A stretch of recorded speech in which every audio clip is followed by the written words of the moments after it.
Hello दोस्तों, कैसे आप सभी। एक बार फिर से स्वागत है आपका मेरे यूट्यूब चैनल पे। तो भाई बात करने वाले हैं डीएवीपीजी कॉलेज देहरादून उत्तराखंड के बारे में।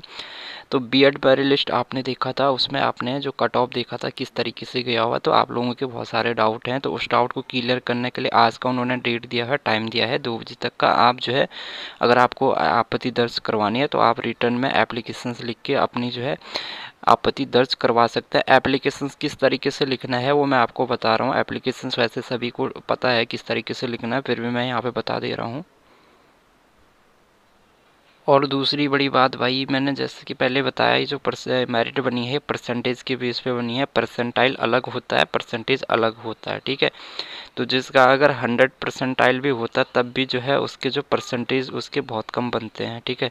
जैसे अगर आपके जो है 400 नंबर का पेपर हुआ है और आपके अगर देखिए परसेंटाइल क्या होता है, मैंने समझाया। परसेंटाइल जैसे आप कोई जैसे अगर आप नीट का पेपर देते हैं 720 नंबर का पेपर होता है, ठीक है। और क्वालिफाइड मार्क्स होते हैं जनरल कैटेगरी के लिए 135, यानी कि जिसके 720 में से 135 नंबर आ रहे हैं वो इसके 50 परसेंटाइल हो गए। तो ये परसेंटाइल है। अगर हम इसका परसेंटेज निकालेंगे तो 50% आप 720 का हाफ निकालेंगे, ठीक है, ना कि 135, ठीक है।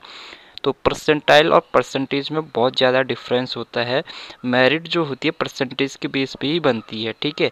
वो अलग बात है कि सीयूईटी का जो एंट्रेंस एग्ज़ाम्स का रिजल्ट आया था वो परसेंटाइल के बेस पे आया था, लेकिन स्कोर कार्ड जो दूसरा वाला था जिसमें मार्क्स आपके हैं मेन वही आपका, ठीक है। सभी जगह वही काम आने वाला है, चाहे आप राठ महाविद्यालय में देखेंगे, दयानंद सोमन ट्रेनिंग कॉलेज में देखेंगे, या एचएनबी गढ़वाल यूनिवर्सिटी के मेन कैंपस की मेरिट लिस्ट देखेंगे, या आप किसी दूसरी यूनिवर्सिटी की मेरिट लिस्ट देखेंगे, सब जगह जो है परसेंटेज के बेस पे ही मिलेगा एडमिशन, ठीक है। परसेंटाइल नहीं मिलेगा कहीं भी।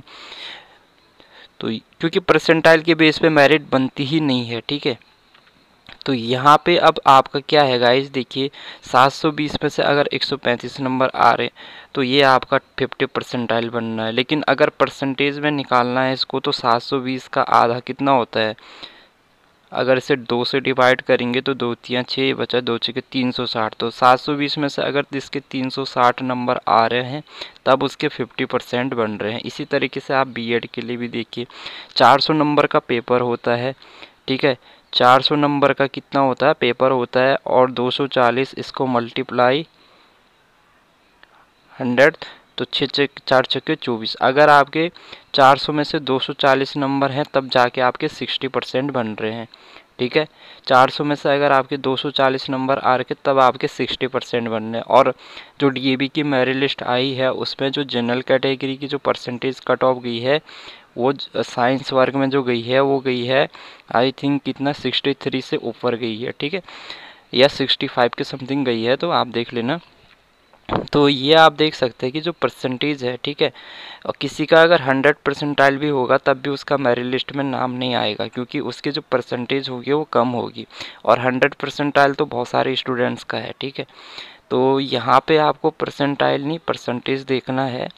बाकी अगर जो है किसी ने अगर गलत फॉर्म फिल किया होगा तो उसका जो है डॉक्यूमेंट्स वेरिफिकेशंस में रिजेक्ट हो जाएगा। वैसे तो नहीं होगा, क्योंकि जो जिन्होंने मेरिट बनवाई है तो उनका क्लियर ही ये कहना है कि उन्होंने जो है मैं जो मेरिट लिस्ट बनवाई है उस जो स्टूडेंट्स ने जो अपलोड किया है स्कोर कार्ड और जो जो मार्क्स वहाँ पे फिल किए हैं उसके बेस पे ही बने हैं, ठीक है। यानी कि जो उन्होंने जो स्कोर का मतलब जैसे आपके 235 है, 135 है, 230 है, ये आपने फिल किया है तो इसके बेस पे बनी है।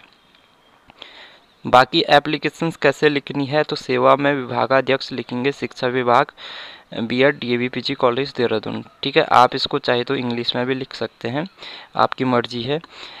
तो यहाँ पे देखिए सेवा में विभागाध्यक्ष शिक्षा विभाग, यानी शिक्षा का विभाग मतलब डिपार्टमेंट ऑफ एजुकेशन, ठीक है, बीएड डीएवीपीजी कॉलेज देहरादून। तो यहाँ पे आपका सब्जेक्ट आ जाएगा विषय। बीएड मेरिट लिस्ट में नाम न आने हेतु, ठीक है, आपत्ति दर्ज करवाने हेतु, ठीक है, इसको करने या करवाने आप कर लेना। तो बीएड मेरिट लिस्ट में नाम ना आने हेतु आपत्ति दर्ज करवाने हेतु। तो एप्लीकेशन अब मैटर क्या आ जाएगा महोदय, निवेदन इस प्रकार है कि मैंने डीएवीपीजी कॉलेज देहरादून में बीएड के जो न्यू एडमिशंस यानी नया प्रवेश हेतु ऑनलाइन पंजीकरण करवाया था। मेरा पंजीकरण संख्या, यहाँ पे आपको अपना पंजीकरण संख्या डालना है जो आपने ऑनलाइन पंजीकरण करवाया था, वो इतना है। और मेरा CUET PG स्कोर, अब यहाँ पे आपको गाइज अपने नंबर डालने हैं, ठीक है। परसेंटाइल वाला यहाँ पे मत डाल देना, आपको यहाँ पे अपने नंबर डालने हैं, ठीक है। मार्क्स आपके कितना है, जैसे 130, 120, 150, 400 में से कितने मार्क्स आए वो यहाँ पे डालने हैं, ठीक है।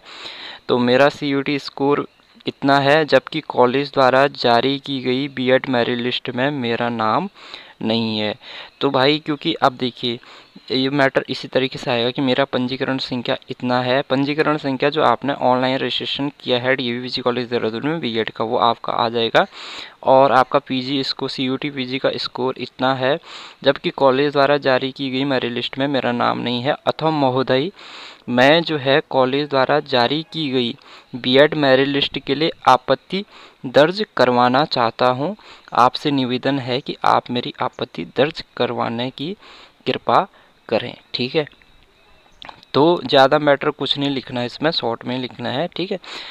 और नीचे लिख लेना है यहाँ पे मेरा CUET स्कोर कार्ड, नाम, पता आदि जो भी आपका विवरण है निम्नलिखित है। तो यहाँ पे आपका नाम आ जाएगा, son of, address, CUET score आपके, यहाँ पे भी आपको अपने नंबर डालने हैं।